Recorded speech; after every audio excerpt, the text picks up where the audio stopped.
Nggak akan ada pekerjaan yang nikmat itu, alhamdulillah nggak ada. Kalau kita nggak mempersiapkan diri kita sendiri. Oke, next, Pak. Wah, ini contoh nih. Ini semua adalah opportunity yang bisa kita lakukan, katakanlah di Malang Raya aja deh. Ini rata-rata rekan sini kan tinggal di Malang Raya ya, katakanlah di sini. Gimana membentuk desa pangan mandiri secara digital? Susah, Pak. Alhamdulillah susah. Cuma dengan AI seperti yang disampaikan sama Pak dosen tadi, cuma 5 menit loh. Jadi gambarnya seperti itu, cuma 5 menit, tinggal nanti kita ke lapangannya seperti apa. Yang kedua, bisa membuat suatu pekarangan pangan lestari. Jadi udah mulai rekan-rekan memfasilitasi atau membuat simulasi bagaimana pekarangan kita ini bisa menjadi suatu digitalisasi farming yang bagus untuk masa depan. Karena kan ada di Malang, saya dengar ada program RT 50 juta misalnya gitu ya. Pernah dengar nggak? Nggak pernah dengar ya? Nah itu nanti misalnya ada yang di daerah Kediri, ada di daerah mana itu. Nah itu bagaimana membuat programnya seperti itu bisa menjadikan bagian untuk digitalisasi. Terus yang berikutnya adalah yang nomor 6 adalah info harga. Harga ini sangat penting karena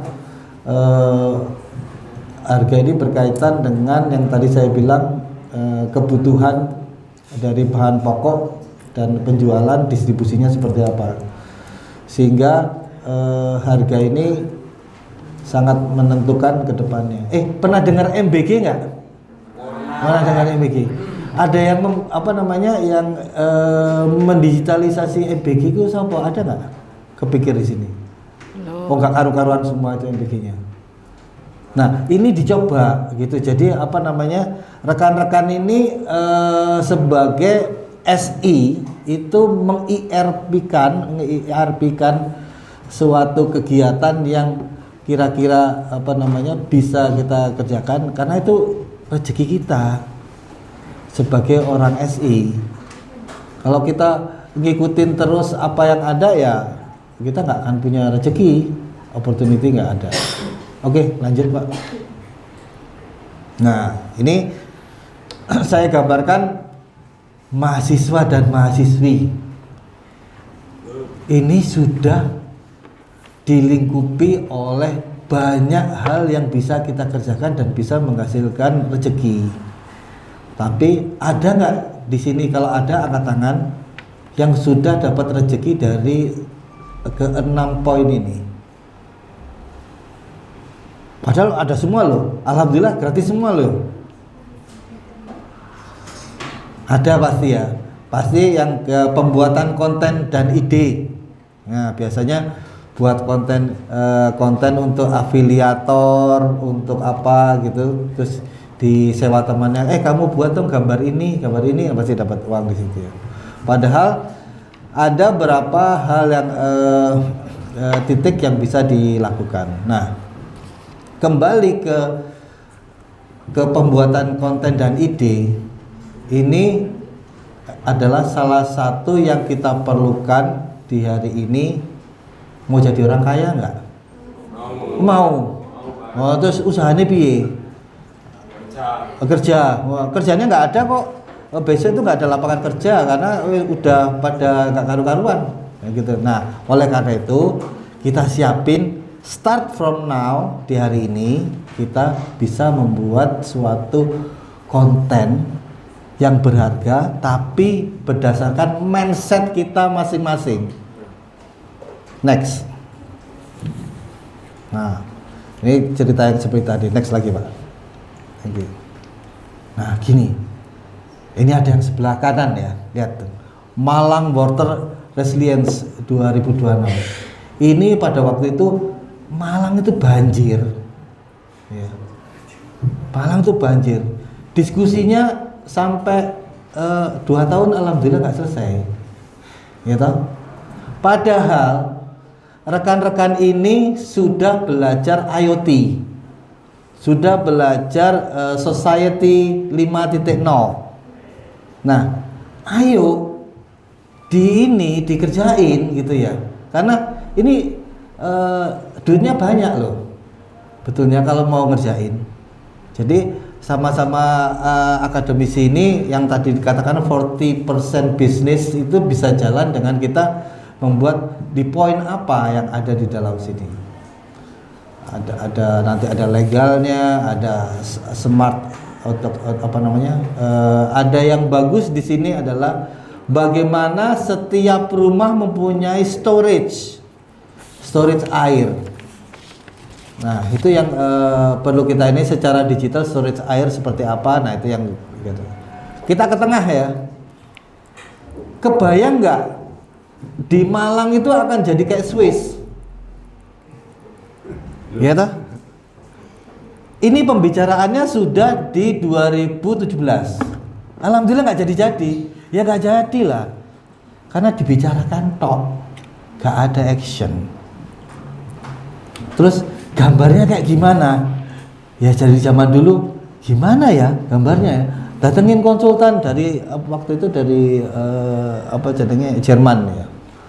Datengin, ya alhamdulillah nggak jadi juga gitu kan. Nah, kami harapkan dengan adanya hari ini rekan di Kayuruhan bisa menjadikan ini. Tepuk tangan semua. Nggak susah kok. Hidup itu enak, nggak susah. Ini yang susah diri kita sendiri. Berikutnya lagi, ada diskusi bagaimana restorasi terintegrasi jalan ijen. Lah gampang sih gitu. Kok susah? Karena mereka tidak terbiasa berpikir cepat dan tepat. Pikirannya bulet. Oke, next.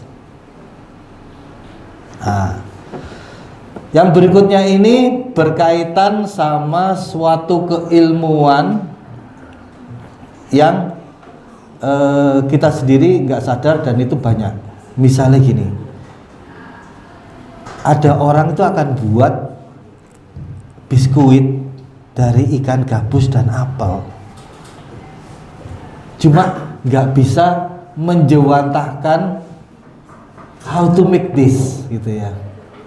Nah ini AI bisa, alhamdulillah ini sudah jadi, tinggal langkah berikutnya jualannya gimana. Keunggulannya ikan gabus gampang, murah, apel berlimpah-limpah sak Malang gitu ya. Ketika digabung ini bisa buat makanan bayi, jadi stuntingnya udah bisa teratasi, gampang kan? Tapi teman-teman SI ini yang ayo apa gitu ya yang bisa kita lakukan, makanya hari ini. Kedua, berikutnya di tengah ini ada, tahu Honda ya, Honda. Minggu yang lalu Honda menghubungi saya dan teman itu untuk bagaimana membuat K3, tahu K3 nggak? Apa yuk?